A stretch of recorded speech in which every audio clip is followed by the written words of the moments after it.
pay a premium for a new Toyota Tacoma? I say this not because I'm trying to judge other people, but because I've done it myself.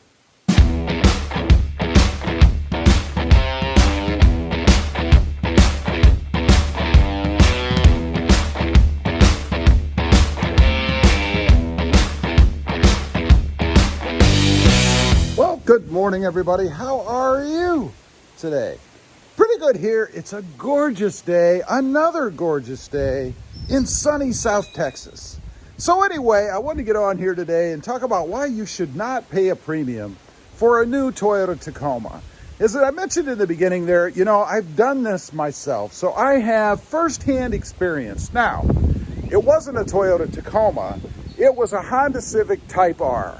Back in the day, I wanted a Honda Civic Type R, and I wanted a specific color, right? So I found one, and it was located about 2 hours away from me, something like that. But they were new, and the dealer had a markup on them, $5,000, to get yourself a shiny new blue Honda Civic Type R. Now, I was drooling over the car. It was unique, it was brand new, and I had to have it. So I plunked down that extra $5,000 and I jumped in my car with my wife in tow. She was real happy about coming with me on that trip. And we drove the 2 hours, and it was all nice and shiny, and it was a heck of an experience. I will say, the dealership, when I went in, they had my name across the car. Congratulations, Rob. And a big bow. Of course they did. For $5,000, yeah, they could invest in a $20 bow or whatever. So it was a great presentation. I mean, it was a fantastic experience. But how stupid was it to do something like that? And I'm going to tell you why. I think, and this might have been in my mind a little bit, if I'm being honest, I think a lot of people, when they get the urge, there's really nothing that's going to stop you if you want it bad enough, right? And then you have this little voice in your head telling you that, well, it's so unique that if you go to sell it, or when you go to sell it, I sold mine, you're going to get that money back, right? Because that car is a unicorn. Not like my Voodoo Blue Tacoma unicorn, but that car was a unicorn, right? So I'm going to be able to trade it in, which is what I ended up doing. Or maybe if you're looking to sell it outright, you can somehow jack the price up, that $5,000 premium that you paid. And I'm here to tell you, that isn't going to happen. That's not the way it works, you see, because when you go to trade that truck, or in this case, the Civic Type R off, they're not going to give you that $5,000 that you paid to have that shiny new car, right? That $5,000 is gone. So what you really have to ask yourself when you're out there and you're shopping for the Tacoma and you find one, right? And it's the one that you want. And you go up and you look at the sticker and you see, and they always call them different things. I always like the way they term this. But in my case, it's a market adjustment. Market adjustment with some number beside it. And I've heard that some dealers are actually marking up the Tacomas, sit down for this, $10,000. $10,000 for just a normal Toyota Tacoma. And all they're doing is preying on our want for it, and it is strong. The force is strong to get that new truck. I know, I've been there. But they're preying on us to get that, right? So they put that $10,000 market adjustment on there, and people are paying it. Why do I say that? Because you still can't find Tacomas in abundance. Now, I know through comments on the channel that there are instances and pockets of Tacomas located throughout the country. And if you happen to be lucky enough to be in one of those areas, then you may not be experiencing this problem. But I have also heard from numerous other people who are traveling several hours to get their truck, right? They're hopping in the family hauler, and they got to be taking somebody with them unless they're trading off a vehicle, right? And I bet they love that. But they're driving 5, 8, 10, 12 hours, whatever it is, across country to get this brand new Toyota Tacoma.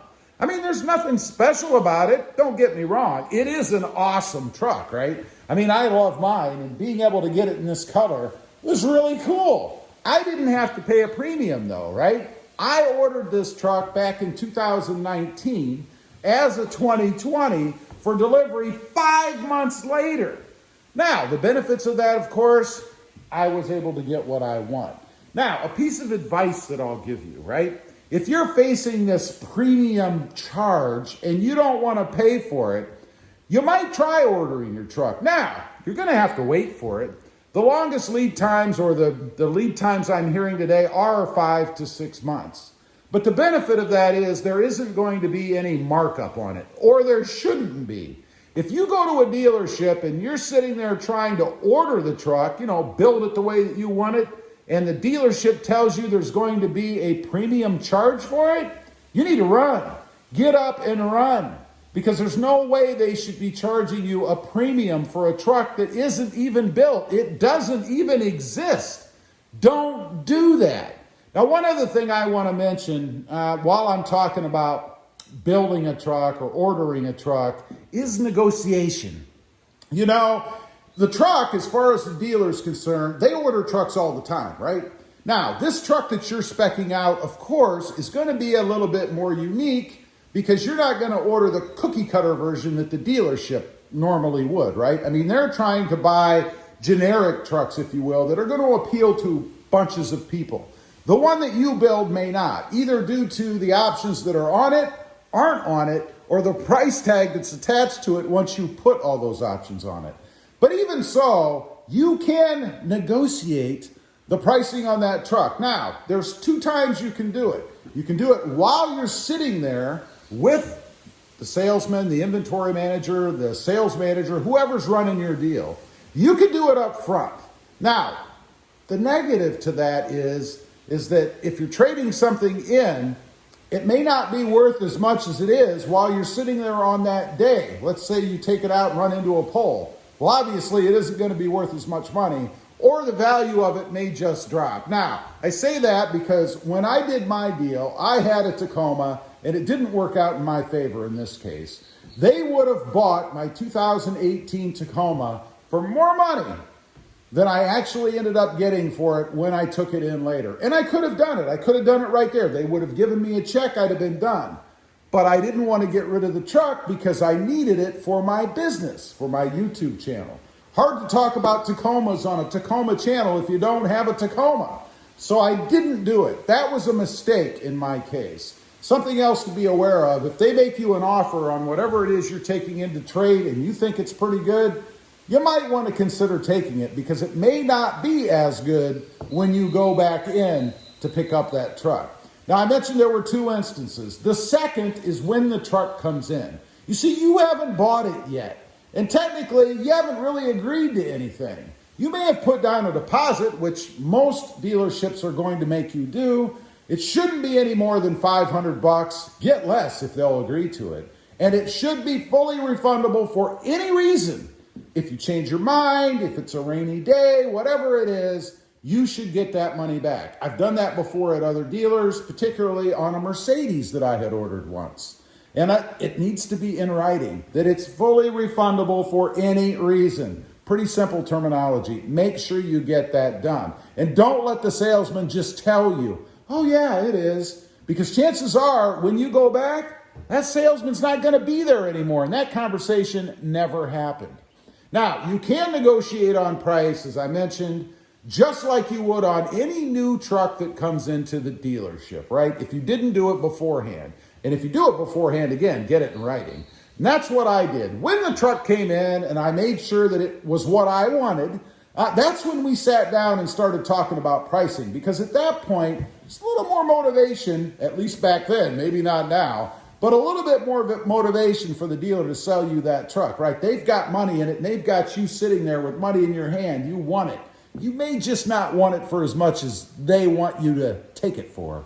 Anyway, just a little bit of advice there. Do not pay a premium on a new Toyota Tacoma unless you're willing to lose that money, because you are never going to get it back. Leave a comment, let me know. No judgment here, because I've done it. Have you paid a premium for a new Toyota Tacoma? I'd be curious to know. Also, real quick, if you're interested, I have 2 additional channels. The first is RobMotive JT. all about my 2020 Jeep Gladiator.